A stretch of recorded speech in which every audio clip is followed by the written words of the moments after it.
African Americans and the police. So lately in media, African Americans and the police have been extremely publicized because a lot of white policemen have been murdering African Americans who have been unarmed, and this has become a huge national outrage because of the race aspect of this. Now, it's hard to say whether or not the instances were in fact racist at their origin, but they've transformed into a racist situation because of the way that the media has presented it, and that tells us a lot about modern day society. Modern day society is extremely racist, and race is a huge, prevalent part of modern day society because of because of the U.S.'s history, slavery, segregation, all of that has led in to today. So all of these instances that I'm about to talk about may or may not have actually had to do with race when the crimes were committed, but because of the clear discrepancy in racial differences, they have become racial issues. To start off with Michael Brown. This is Michael Brown. This is Darren Wilson. In Ferguson, Missouri, Michael Brown was murdered by Darren Wilson, who shot him. Michael Brown was walking down the street, with his friend Dorian Johnson, who has said that Michael Brown and he were walking in the street. Darren Wilson told them to go onto the pavement, and when they didn't do so immediately, Darren Wilson pulled up right next to Michael Brown and grabbed him. Michael Brown proceeded to run with Dorian Johnson, and Darren Wilson shot him. So Michael Brown was murdered by Darren Wilson. Of course, Darren Wilson recounts a slightly different story. He claims that he did not mean to shoot Michael Brown. There was a scuffle, shot fired, etc. The point is, Michael Brown was murdered that day because of a gunshot, and Darren Wilson was the one who released the shot. Whether it was intentional or non-intentional, that it was the situation. There was no indictment following Darren Wilson's actions, and protests were huge afterwards because he wasn't indicted. People protested peacefully, they rioted, they burned buildings, they looted stores. It became a national outrage because Darren Wilson was white, Michael Brown was black, and that's an extremely jarring situation. The fact that a white police man was in authority, a young black man was unarmed and a victim of murder by a policeman. So soon after the Michael Brown incident was the Eric Garner incident.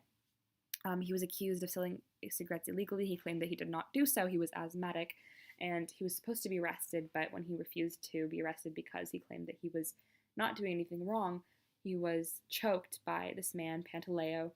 And the difference with this situation is that it was all caught on video and released for public consumption. It went viral. People all over America watched this video. They could see that Pantaleo choked an asthmatic Eric Garner, which led to him being unconscious. He repeatedly screamed that he could not breathe, but he remained to be choked. And a coroner released a report saying that the reason behind Eric Garner's death was extreme compression on his esophagus and his chest. So basically, the chokehold is what killed him, and it is clear to see that this man was the one who choked him, and therefore the man who killed him. Yet he was not indicted, and that came out a week after Darren Wilson was not indicted. So once again, the entire country sprung into outrage, riots, and protests, and all of that was extremely present because although there was some doubt to the Ferguson situation, this was clear.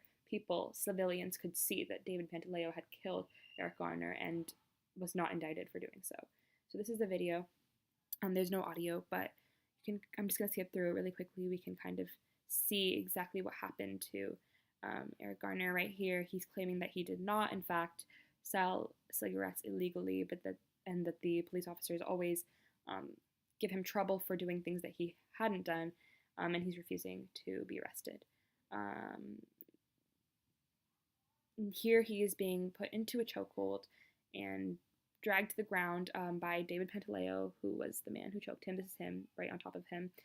He's being brought to the ground. His arms are forced behind his back. He's clearly being choked right here in this stance. It's very clear to see. If you could hear the audio, you could hear Eric Garner saying that he can't breathe over and over again. Here he's being pushed to the ground. This is still Pantaleo.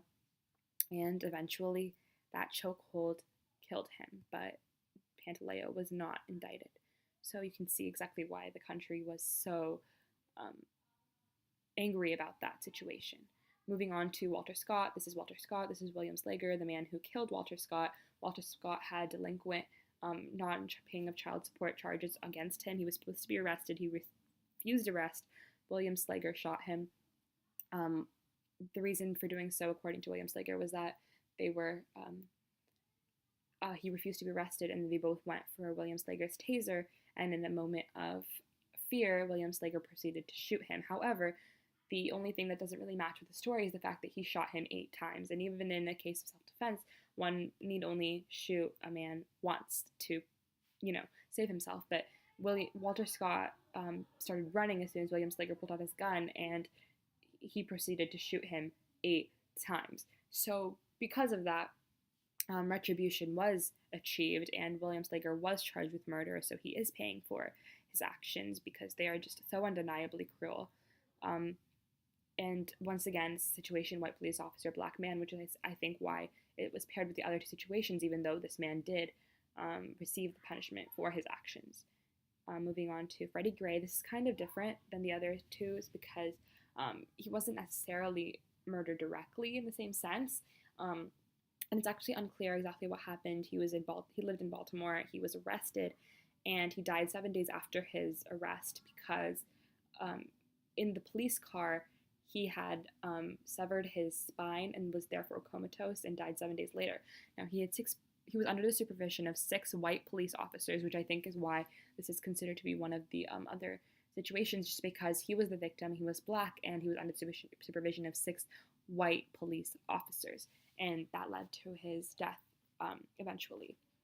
But the thing about this is that the way that he died, severing his spine in a police car in Baltimore, was not unique in the sense that it had happened before. Other people had severed their spines in Baltimore's police cars. So the reason that this was publicized so much more than that was because he was black under the supervision of 100% white police officers.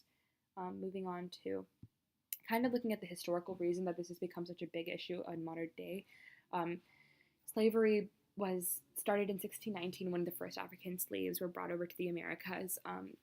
So 200, almost like a little bit more than 200 years later, 250 years later, the Emancipation Proclamation was finally decreed, granting slaves their freedom. However, people knew that wasn't really legitimate until the Civil War was ended, and people would find out who actually won the Civil War, which would actually determine whether or not the slaves were free. When the North won, the slaves won hope, but now segregation had begun. They had been, even though they weren't slaves anymore, they were still not equal to the white people. They were inferior.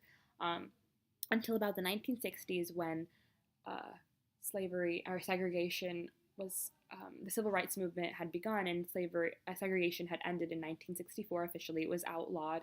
So that was when the African Americans really gained their equality, and that was only about 50 years ago. So it's been a long time. It's been about 350 years since the beginning of slavery to the end of segregation. It's only been 50 years since then. So obviously, modern society has not completely recovered from all of this. Racial prejudice still very much exists today, and that is why these past instances of all of these people and more became so big, is just because racism is so prevalent in modern day society. Now, it's hard to say whether or not racism was the reason that these men were killed, but it is the reason that this entire situation